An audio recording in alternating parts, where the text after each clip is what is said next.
And welcome everyone to our second session of Mentoring in Practice, part of our Youth Apprenticeship Intermediary project here at Urban Institute. I'm Bob Lerman, an Institute Fellow at Urban Institute, and I'm delighted that we are having this second session and working with all of the people that have participated in our effort to increase youth apprenticeship to improve and learn from each other about the important role of mentoring in youth apprenticeship programs. But first, let me just describe how the Youth Apprenticeship Project, it's called the Youth Apprenticeship Intermediary Project, funded by the Office of Apprenticeship at the Department of Labor. What's it about? What have we been doing beyond the mentoring sessions? And the goals of this project, we're now in our third year, and we're expecting to have 2 additional years, are to increase awareness, quality, and the number of youth registered apprenticeships, advance programs in various industries, including information technology, manufacturing, and the others you see, healthcare, automotive, areas that have not been as strong in apprenticeship as the industrial and commercial construction sectors. We're here to help support employers and sponsors and create new programs that involve registration with a state or federal agencies. And in that regard, we've been able to generate 20 new programs, meaning 20 new occupational-based programs with employers, 5 of which are national programs, some of which are some of which are group sponsors, meaning several employers, and across 16 states. We're right now around 830 fully registered youth apprentices. We expect to reach 1,000 this year and to go beyond it in the following year. We also do various reports and podcasts and blogs to help promote youth apprenticeships. And what we found is this great synergy between our work to directly work with employers on the creation of apprenticeships and with our public resources that publicize how apprenticeships work and how they can be expanded and enriched. Before introducing our main mentor, let's go to the few housekeeping rules. Please use your workbook to follow along, jot down any notes that you might have. And you can also use the chat function or unmute and speak when you're prompted by the instructor. And I think people will be muted until that point, but you can respond in the chat as you will. Now I'd like to introduce Steve Hamilton. As the slide points out, he's Professor Emeritus of Human Development at Cornell and has done a lot of things. But I think the slide doesn't do him justice because Steve is the author of an amazing book called Apprenticeship for Adulthood. And in fact, I think we should be calling Youth Apprenticeship for Adulthood that he wrote in 1990 and published in 1990. It got widespread interest. It helps spur the youth apprenticeship movement of the early 90s. And now we're trying a second time to move it to system-wide youth apprenticeship. Steve also has published his recent book on career pathways for all youth. So Steve, it's a pleasure to have you. I can't think of anyone better to lead this work on mentoring. Thanks again for working with our team at Urban Institute. Steve, it's on you. Thanks, Bob, and I really appreciate that. And I always thought of Bob as another unindicted co-conspirator back when we were first advocating and working on youth apprenticeship, and delighted to be co-conspiring with him again and his colleagues. Next slide, please.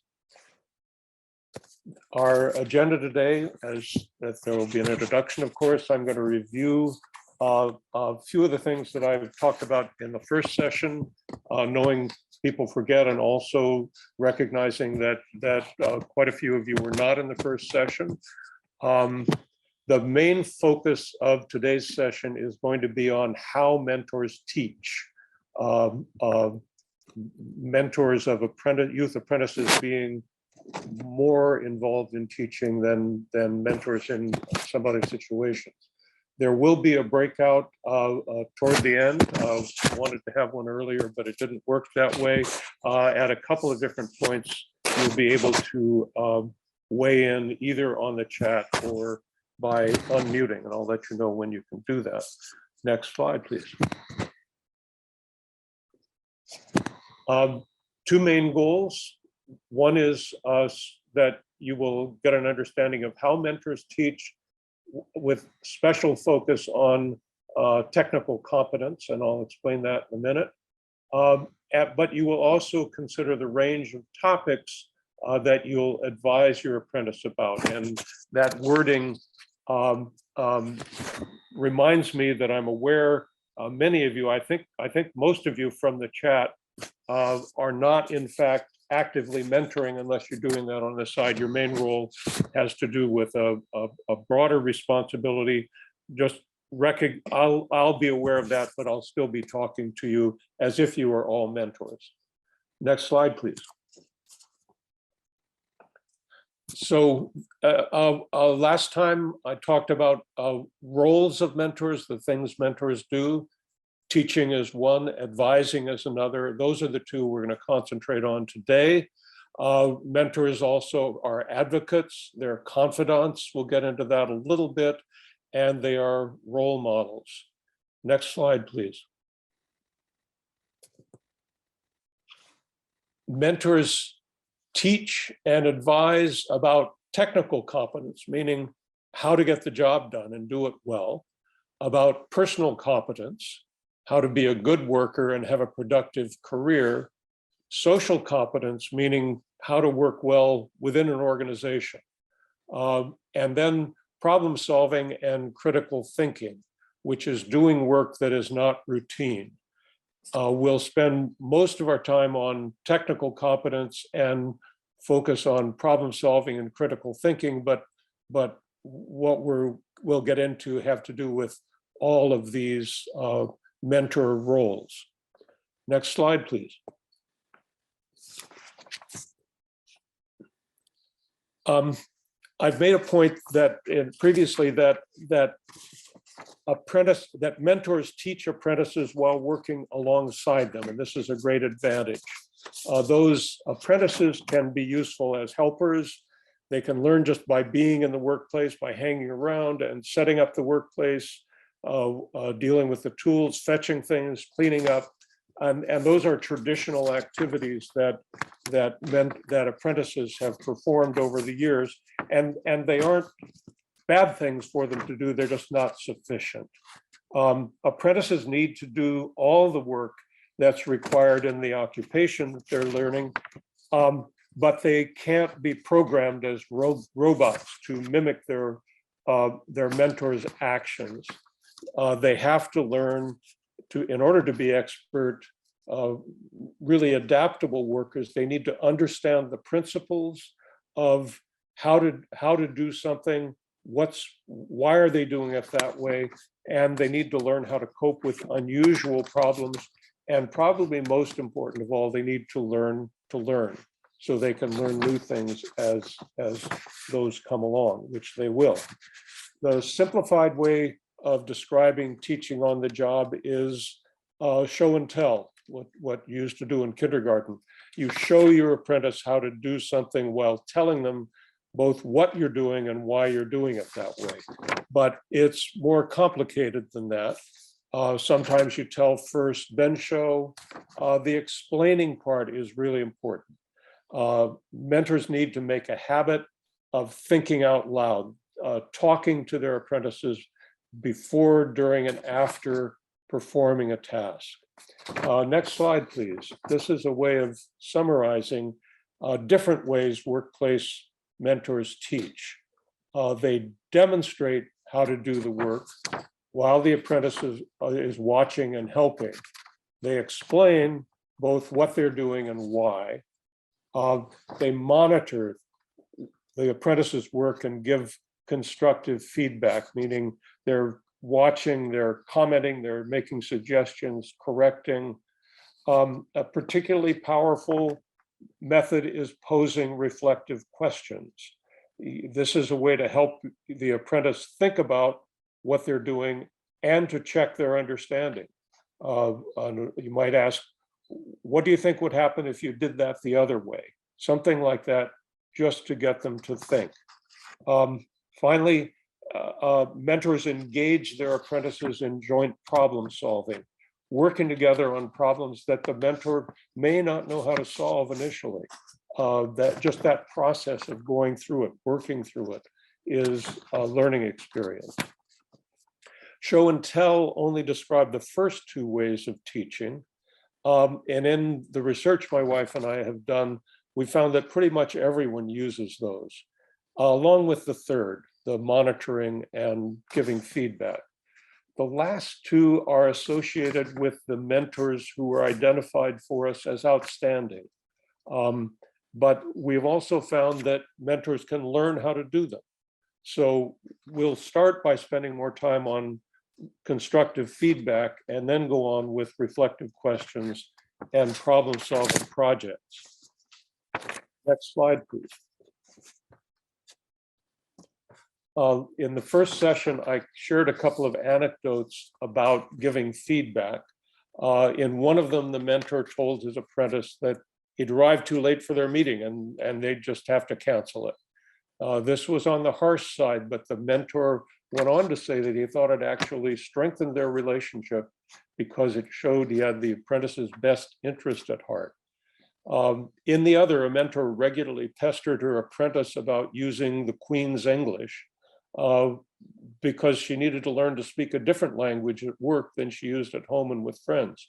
It's notable that in both of those cases, where an apprentice was saying something that might have been interpreted as being disrespectful, it worked because they knew their apprentice. They knew who it was they were talking to and had a relationship that enabled them to give this kind of feedback.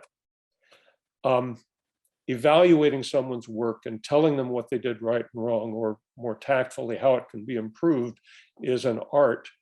There's good research showing that too much praise is harmful. People stop taking it seriously.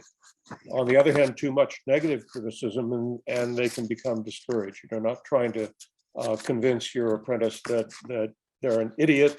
You're trying to help them become a skilled worker. And giving feedback is central, especially in the beginning. Here's some tips about giving constructive feedback. Next slide, please.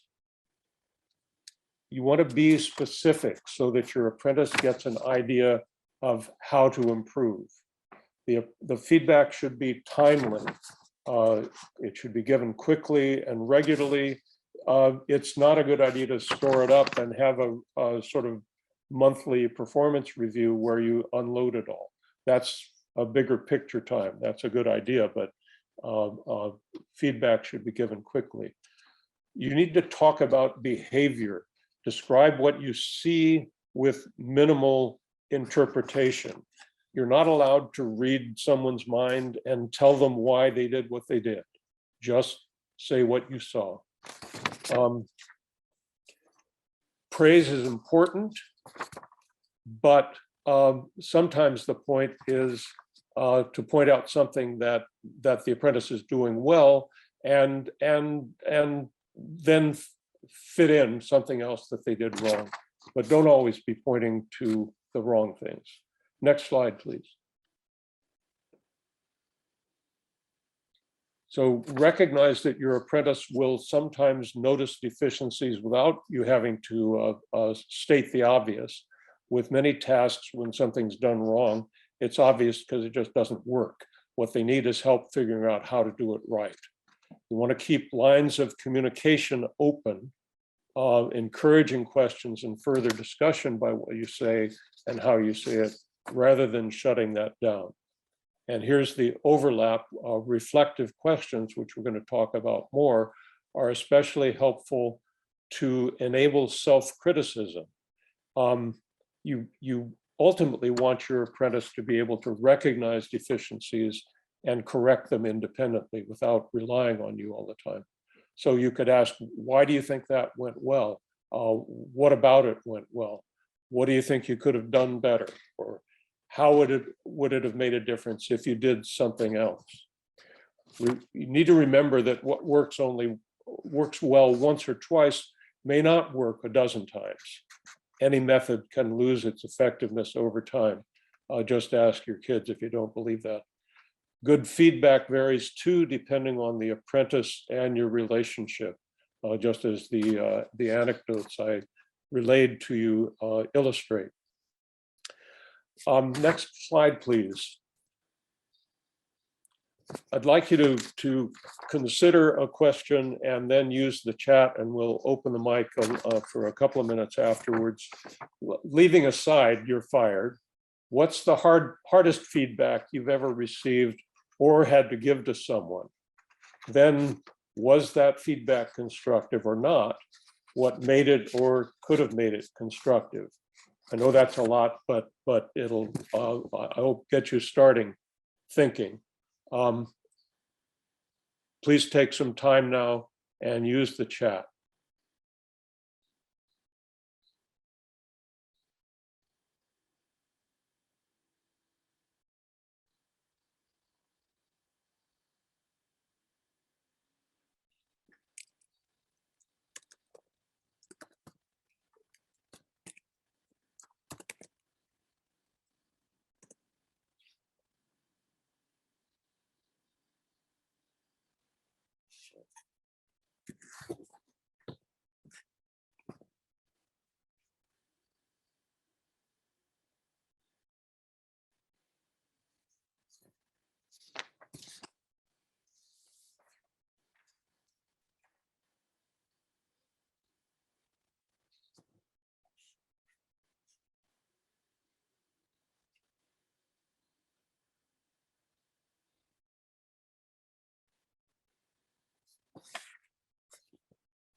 Let's open the mic now.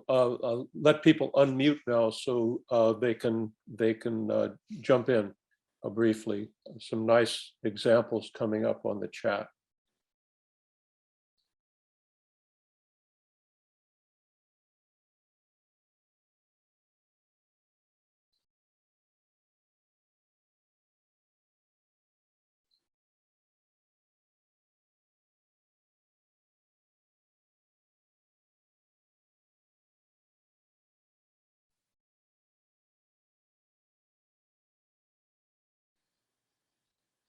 I'd be happy to share an example off mute. This is Caleb McLaughlin from Robert Half. And I think because I actually did the reverse in the chat. So I'll give an example of when someone gave me constructive feedback. There was a time when it was on a kind of a cross-functional team meeting. It was kind of the initial kickoff call. So everyone was getting to know each other and talking about the project ahead. And I had taken a bunch of notes beforehand. So I was, ready to go. I kind of was looking at my dual computer screens back and forth. And I felt like I was very engaged in the meeting. I found out from my manager after the call that what it looked like was I was actually unengaged and distracted, or possibly not taking it seriously because, what everyone saw was I was looking back and forth. They couldn't tell that I was looking at, my notes or different things I had pulled up related to the project. And so at first it was challenging because I felt like, well, I was extremely engaged, but it was great constructive feedback because it just reminded me that, sometimes your intentions aren't your impact, and you have to kind of consider, how others would have been perceiving me in that moment, possibly seemed a little bit unprofessional. So ultimately it was helpful. That's great. That's a very good example that feedback doesn't always feel good.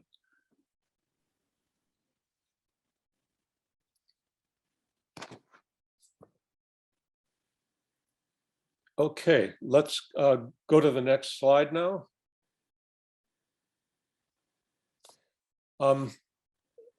I've emphasized reflective questions.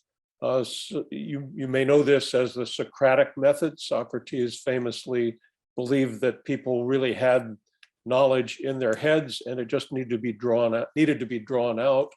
And he was an expert at doing that. You may have been fortunate enough to have a teacher who could do that, it's always been an effective mode of teaching. A good reflective question can't be answered yes or no. It has multiple possible answers. It requires some thought in putting things together, not just recall, not just facts. It draws out from the apprentice things they might not have known were in there, things that they might not have known they recognized or knew. I'd like you to think of, again, take a little time. Next slide, please. Think of a reflective question you have asked or could ask when teaching an apprentice. If need be, think of one that has been asked of you, and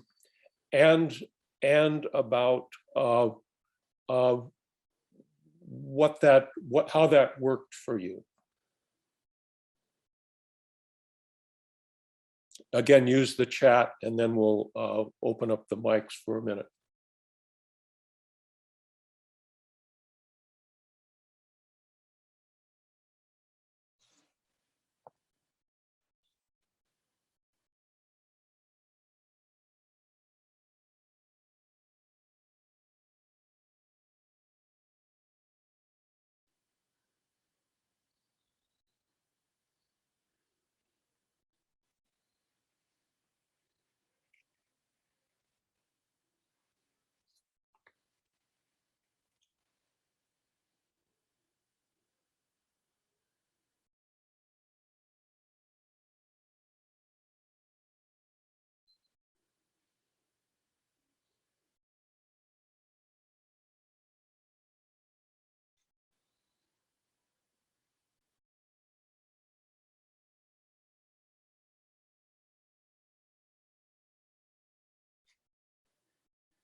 Okay.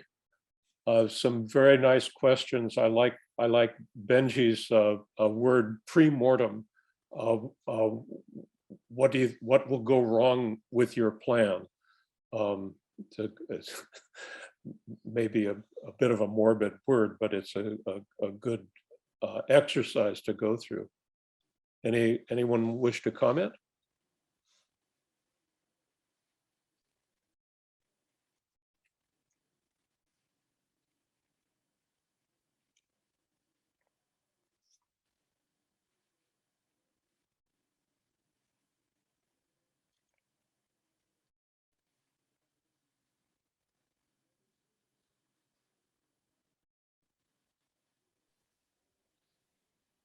Steve, I'll just make one comment, even though I didn't put anything in the chat. It's Bob Lerman.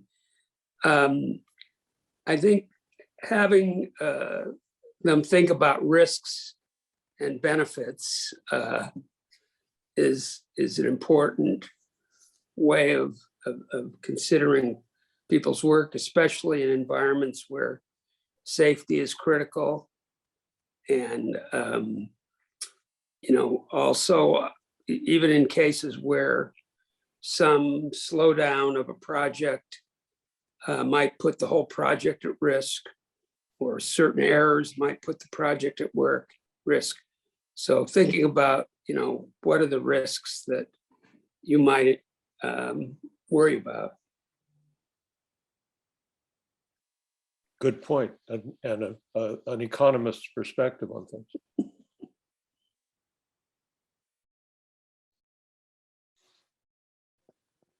Okay, well, thank you for the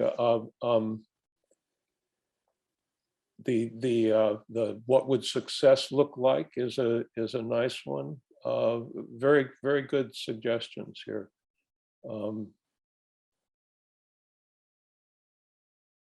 Okay, let's go to the next slide, please. A particularly powerful way to teach your apprentice about problem solving and critical thinking is to work with them on a project that involves both of those kinds of activities. A couple of projects came up in the first session. Excerpts from our interviews with the mentors who described them are in your workbook. And one, a dentist involved her apprentice in planning for a health fair for young children. The dentist said she acted as a resource, but her apprentice took leadership, including making the first call to the fair's coordinator, who was hard to reach, which is maybe an unusual experience for a young person who expects that if she places a call, then the call will be answered. Another one's from an engineer who worked in a zoo. I interviewed him, and when he described this project, I wished I could be his apprentice. I'm just going to read you a section of what he said. We had to create a beach environment. We had a space in the exhibit that was 12 feet this way and 14 feet that way, and went from so many inches deep at one end to 0 inches deep at the other end as it ramped up the beach. How much water is in there? How do you figure that out? You've got to use approximations. You've got to use triangulations, trigonometry, geometry, straight measuring skills, scaling skills. How much water is there when we lower the water level 6 inches when the tide goes out? Now draw that up in a picture, label all the parts and put the dimensions in. The tide's going to get down in 5 minutes so that this exhibit doesn't take half a day for you to see the tide go down. How many gallons of water do you have to pump? How fast does the pump have to work to pump that water? This is gallons per minute, and we have all these cute conversions with 60s. So that kid sat down and figured all of that stuff out and totally tickled the hell out of himself when he realized he knows how to do this. He said, this is what geometry is all about. I always wondered about that. Everybody doesn't get to do that kind of such exciting work. It was to me anyway. But there are a lot of occupations in which people regularly engage in what I would call projects, engineering and related occupations are a good example. Someone who's constructing a bridge or designing a computer chip or the drivetrain for an electric car is doing a project by this definition. IT support, industrial maintenance, and auto repair are examples of technician jobs that involve a lot of project work. It's not necessarily routine. Next slide, please. So a project is something that's non-routine. It has a beginning and a middle and an end. It doesn't continue indefinitely like routine work tends to do. It includes a sequence of steps, often involving gathering information, interacting with the different people, and it has a product. It's different. Problem-solving projects are different from the other teaching methods that I've identified, because most of those can, you can talk about an instant when this was going on, whereas a problem-solving project goes on over time and may be a very long-term activity. Next slide, please. Try to think of a project you could involve your apprentice in, or one you have involved your apprentice in. Again, use the chat to share that, and we'll open up the mic after you've had a couple minutes to think about this.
Let's allow people to unmute now in case someone would like to jump in.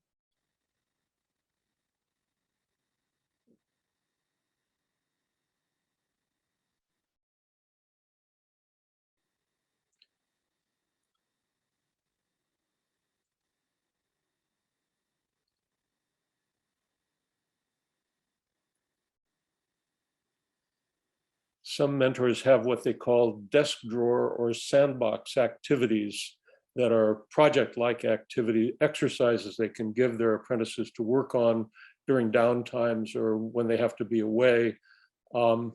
Another sort of project is a stretch assignment when you give your apprentice something to do that you know they don't know how to do yet, and let them try to see how far they can get without very much help.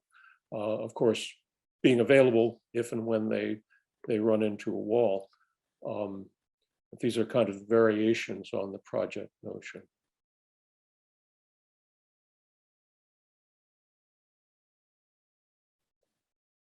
As usual, we're getting some very nice examples in the chat.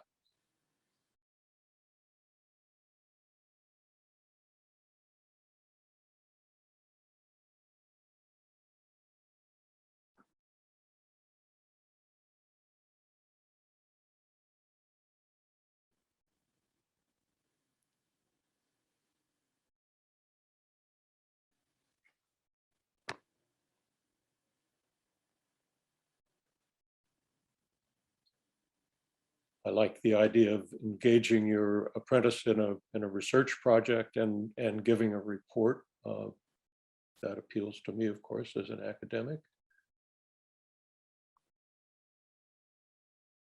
But the relatively simple process of a happy birthday email campaign gives the apprentice a lot of opportunities to figure things out and put them together.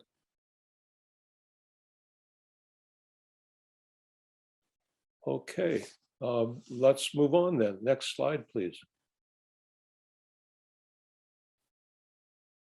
I'd like to turn now to advising.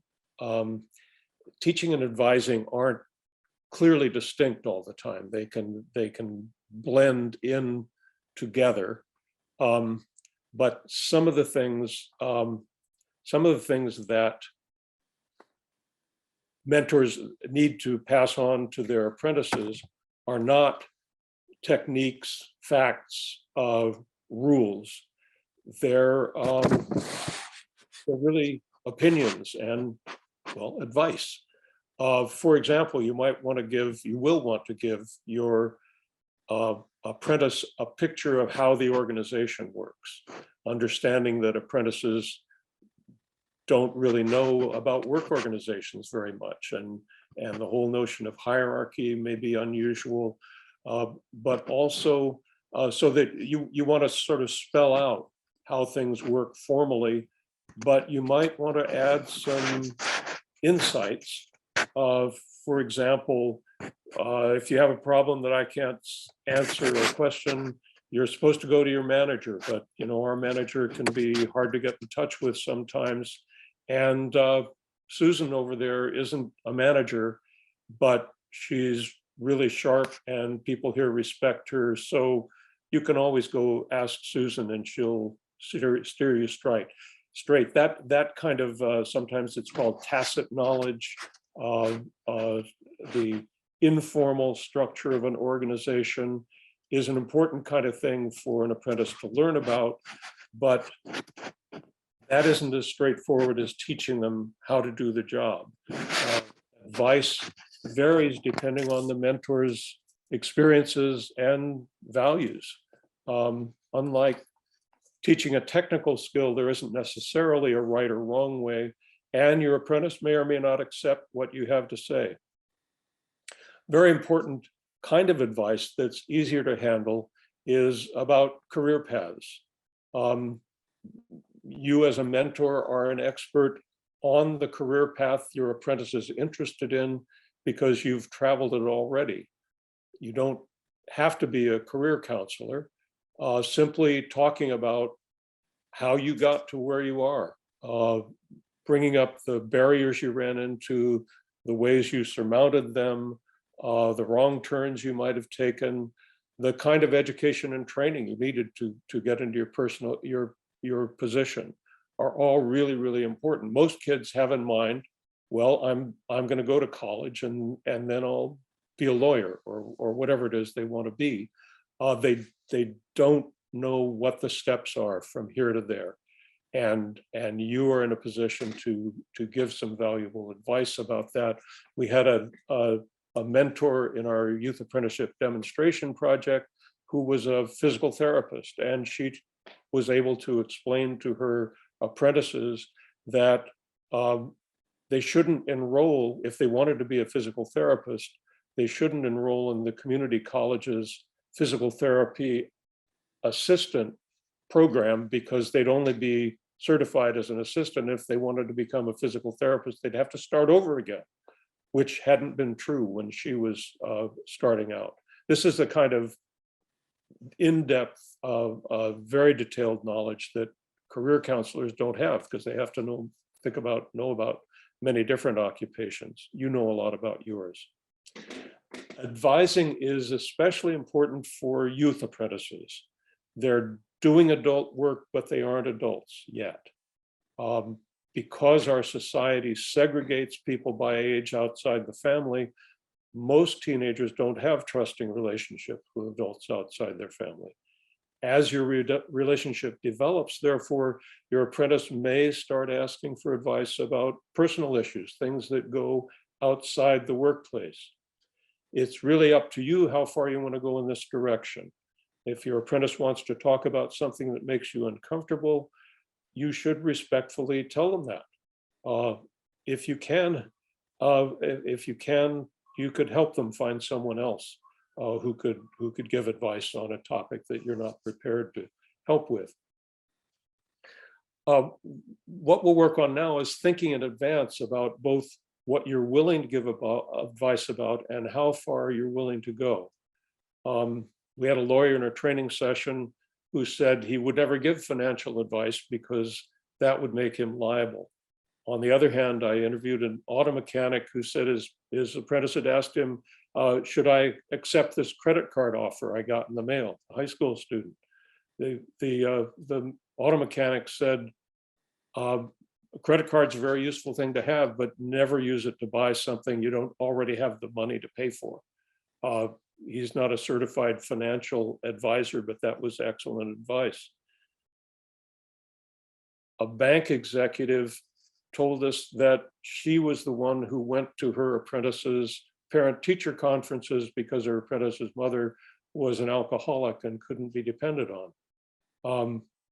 That's way more than I can imagine doing with a mentee, but her apprentice was really lucky to have a mentor who'd grown up with the same challenge and was willing to step in and help outside the workplace. Next slide, please. This is a graphic to help you think about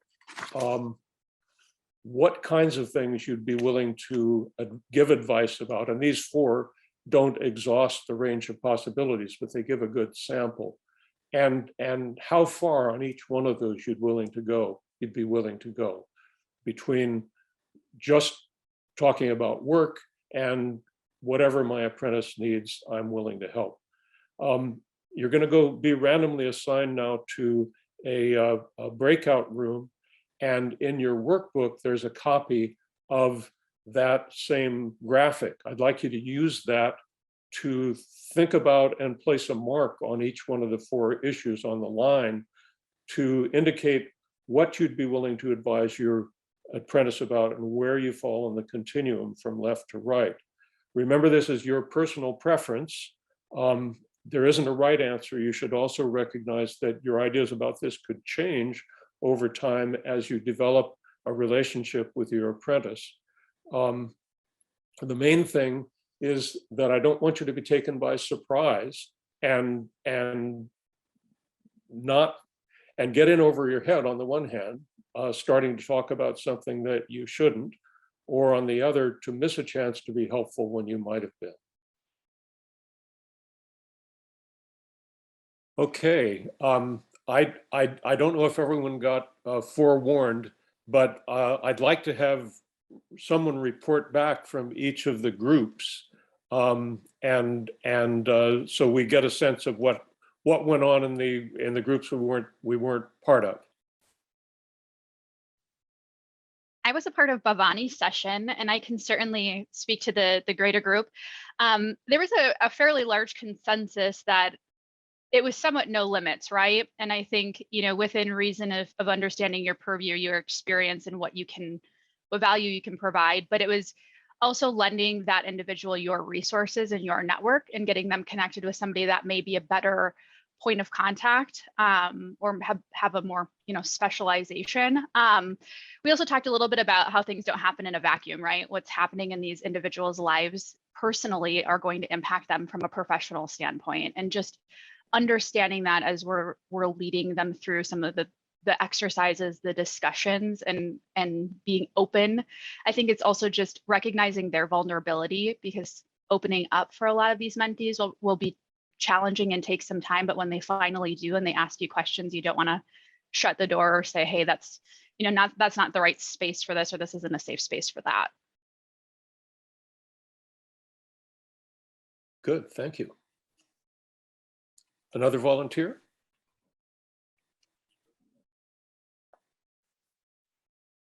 Well, Connie, you've been volunteered, so your time. It's voluntold. Our group talked about how we were really kind of, it very much depended on what was being brought forward and how we kind of, like where we would fall in the spectrum, recognizing that it is really a spectrum. In a lot of ways, we felt like there were a lot of things that could come to us, but from a manager / mentor kind of perspective, we also recognized that there were some things that it was just like, hey, if you recognize that you bring this forward to us, like we are leaders within this organization and do have an obligation to follow through with certain things. And so like, while we want you to be able to bring things to us, we also want you to recognize that there could be a consequence to some things that you bring forward, and we'll be open with you about what that looks like. Great, thank you. I sat in on that session, and I thought it was helpful that people began to recognize and identify some limits. You kind of want to be no limits, but then begin to recognize, well, maybe there are some things that it's really not appropriate, or maybe I can't be helpful with. And both of those are important. Another volunteer, please. I'll go for Zach's group. So for the career planning piece, I think we all kind of agreed that's no limits. That's kind of one of the main reasons that we're here. One of the observations that I had is like, maybe the apprentice actually wants to try a different career path. And I think that's something to be open to as well, because not everything is necessarily going to work. For the financial matters piece, we varied significantly on that. I think some of that was due to the fact of like different levels of comfort with it. Personally, I'm someone who reads a lot of personal finance stuff. Other members of the group were not as comfortable with that. So I think that varied just on that degree of comfort. The ethical questions, that was interesting too. We varied a little bit. One of the breakout session persons actually said something that I found really interesting about like having those reflective questions about leading, not being prescriptive to that. And I think that would summarize well that. And then the last piece was kind of alluded to by an earlier speaker about the personal relationships. And that's really that you can't separate them 100%. Now, you don't want to get into someone's personal relationship unless they want to reveal themselves. It's about, establishing that trust. But when that trust is established, you kind of have to expect that. And I think we all kind of came to that conclusion that at least you're going to have some personal pieces. So. Okay, good. And that's, I mean, it's, if a kid comes in and they're really down, you may have to say, what happened? Why are you feeling bad? Oh, I'm sorry to hear that your girlfriend dumped you. Now, do you do anything else with that? Again, it depends on your personal preference, but if that's getting in the way of their being able to do the work, then maybe you need to do something or refer them to someone who can. And that's in a large organization. You may have an HR department that has skilled counselors who can help with things like that, where you wouldn't want to wade in.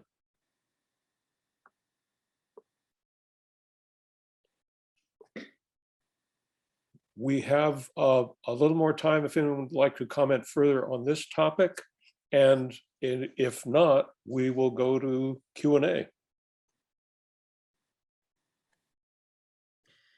When we were going through it, one of the big things we talked about was just being able to provide resources for the apprentices. So like if we don't have the answer, helping them to get to the answer through other resources, or helping them to be resourceful to find those solutions. I was saying for, a lot of people actually in our group, have, work with apprentices and, either doing, mentor programs or help, with, accounting, or there were a few other areas. And one of the things we found is sometimes, we can help them, but then also part of our job is helping them to help themselves too, as well. And I strongly agree with your point of helping them find other people. There's a kind of misperception that a mentor is a singular figure and people have one mentor in their life forever. A good mentor helps their mentee find other people who can help them. I talked to one auto mechanic who said, my colleague Jim is really good with AC, and I wanted my apprentice to learn from the best, so he went and worked with Jim for 2 weeks to learn about AC systems in an automobile.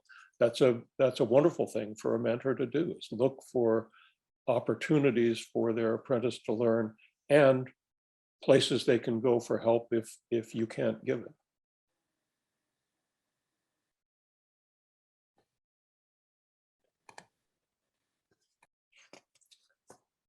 I'd like to thank you for joining me today, and say that I want to remind everybody, this is in your workbook, but there's an online guide for mentors of youth apprentices in the Urban Institute website that you can go to, and a lot of what we've worked on today can be found there in written form briefly. But now the floor is open for basically for as long as you want to hang out for Q&A.